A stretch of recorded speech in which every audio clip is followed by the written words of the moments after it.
আসসালামু আলাইকুম, কেমন আছেন সবাই? তো এই যে রান্না বসিয়ে দিয়েছি, এখানে ভাত বসিয়ে দিয়েছি, ভাত হচ্ছে। তো ভাত হলে যে দুধ জাল দেব, ঢেকে রাখি, মাছি করতে পারে।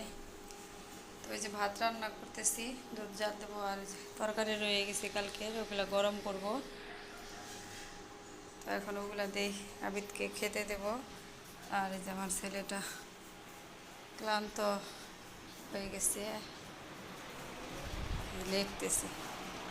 তো নিজেও সময় পাচ্ছি না, ছেলেও সময় পাচ্ছে না। তো রান্না বান্না করতেও মানে হিমশিম খেয়ে যাচ্ছি। ছেলেকে পড়াশোনা, পরীক্ষা পরীক্ষা দিয়ে দিয়ে আসে, তারপরে হয় আবার পরের পরীক্ষার জন্য প্রিপারেশন নিতে হয়, মানে প্রচুর চাপ পড়ে যাচ্ছে। মনোযোগ দিয়ে লিখতেছ, মনোযোগ দিয়ে লেখো। তো প্রশ্ন দেখে লিখছে, উত্তর লিখবে না দেখে। তো প্রচুর পরিশ্রম, যেমন আমি করতেছি তেমন আমার ছেলেটা করতেছে। আপনারা সবাই দোয়া করুন আমার ছেলের পরীক্ষা যেন ভালো হয়, ভালোভাবে দিতে পারে। রুটিন এইখান থেকে খুলে ফেলছো কেন? আমি তো এখানে আটকে রাখছিলাম। আচ্ছা, আবার আটকে দিব না। তাড়াতাড়ি তাড়াতাড়ি, এটার তো এখন প্রয়োজন নাই। মনোযোগ দেয়, মনোযোগ দিয়ে লেখো বাবা। আমি রান্না বসিয়ে দিয়েছি, ছেলে রিভিশন দিচ্ছে। তো রান্না করতে আসলেও ছেলেকে দেখতে হয়, তো এই কারণে সিম্পলভাবে রান্না বান্না করতেছি। তাড়াতাড়ি রিভিশন দাও, রিভিশন দিয়ে এইগুলা লেখে গোসল করবা, গোসল করে খাওয়া দাওয়া করে একটু রেস্ট করবা, তারপর আবার পড়তে বসবা। তো আমি একটু টেনশনে আছি ছেলেকে নিয়ে। আর প্রচণ্ড গরম পড়েছে, রোদটা উঠেছে। আর এই যে পাশে কাজেরা আসছে, ঘর মুছতেছে। রান্নাঘর পরিষ্কার করতেছে এখন। এই রুমও পরিষ্কার করা হয়ে গেছে।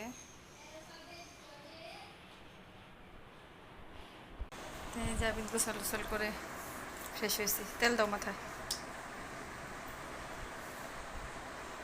গরম অল্প করে দাও।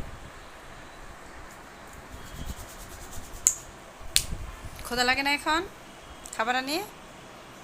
হ্যাঁ, মগটা সব খেয়ে গেছে আমার সোনাটা। পানি নিয়ে আসো তাহলে তুমি। তো দিক দিয়ে আবিদ গেছে সামনের বাসায়, সারাদিন পড়াশোনা করে পরীক্ষা দিয়ে আসছে, এসে পড়াশোনা করেছে। তবে ডাক দিতে হবে, সন্ধ্যা হয়ে আসতেছে।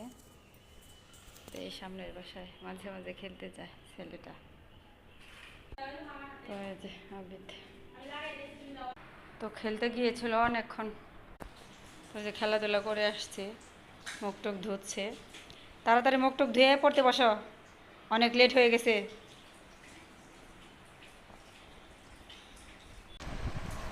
এই দুধ দিছি, এই বিস্কিট ভিজায় খায়া, দুধ খায়া তারপরে পড়তে বসবা। আবির দুধ দিয়ে বিস্কিট দিয়ে ভিজে মানে খেতে পারে না ওরকম, আস্তে আস্তে শেখাচ্ছি।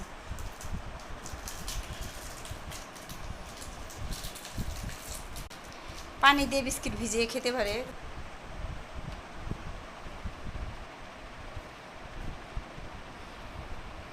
খাওয়া ভালো লাগবে দেখো।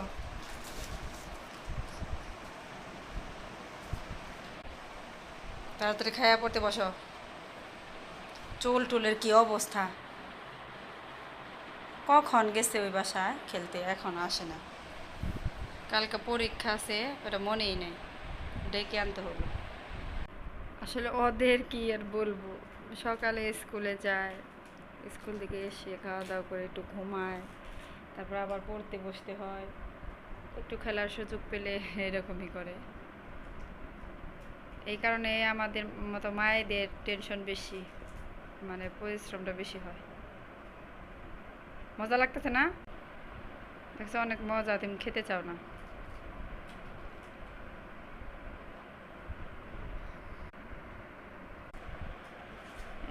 টেবিল শিট টিট নিয়ে আসছে, একেবারে খাওয়া দাওয়া করে পড়তে পারবে।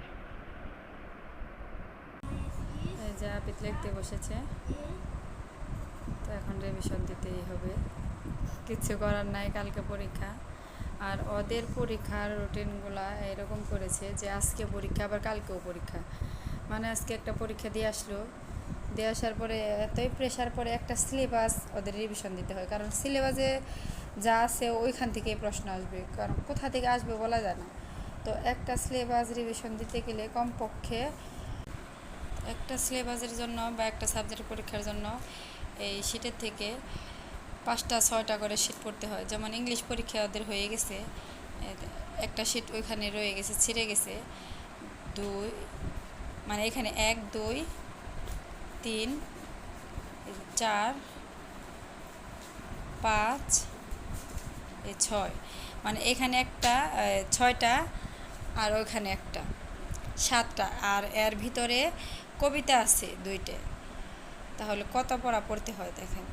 এগুলো তো ওদের পরীক্ষা দিয়ে এসে আবার রিভাইজ করতে হয়। ইংলিশ পরীক্ষাটা প্রথমে হয়ে গেছে, যে অঙ্ক পরীক্ষার জন্য দেখেন অনেকগুলো শিট প্লাস বইয়ে চ্যাপ্টার, কয়েকটা চ্যাপ্টার, মানে একটা বইকে 3টা ভাগ করা হয়, 3 ভাগের 1 ভাগ বইয়ের থেকে প্রশ্ন আসবে। আর যে শিট দেখেন কয়টা, এখানে যে সংক্ষিপ্ত প্রশ্নের শিট 1, এই যে একটা 2, এই যে 3, আরেকটা আছে রয়ে গেছে ছিঁড়ে, এই যে উপরে থেকে কয়েকটা শিট ছিঁড়ে গিয়েছে। অঙ্কের 4টা শিট রিভাইজ করতে হবে, এর মধ্যে বানান আছে, 1 2 বানান, 1 2 বানান, তারপরে ছোট থেকে বড় এলোমেলোভাবে দিবে, ওগুলো সাজিয়ে লিখতে হবে, এগুলো শিটের মধ্যেও নাই, তো ওগুলো বানিয়ে দিবি, মানে এক্সট্রা নলেজ। তো ওদের শেখানো হয়েছে, নিয়ম শিখিয়েছে, ওইখান থেকেই দিবে। তো বইয়ের থেকে হুবহু আসবে না, আর বইয়ের 3 ভাগের 1 ভাগ রিভাইজ করতে হবে, অঙ্ক, যোগ বিয়োগ, ডাকের অঙ্ক, এগুলো। তো একদিনে ওদের রিভিশন করতে গেলে ওদের জন্য চাপ, আমাদের জন্য চাপ। পোলাপান তো এরকম বোঝে না, কথা শোনে না, শোনাইতে হয়, কথা শোনানোটা অনেক ডিফিকাল্ট। তো জাবিত লেখা শেষ দিয়ে আসলো, আর কারেন্ট চলে গেল, অল্পের জন্য বেঁচে গেল। তো রিভিশন তো কমপ্লিট হলো, পরীক্ষার পরে বোঝা যাবে। তো এখন কি করবা?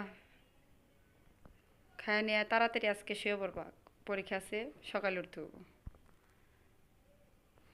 তো কারেন্ট চলে গেল, ব্যালকনি খুলে দাও, গরম।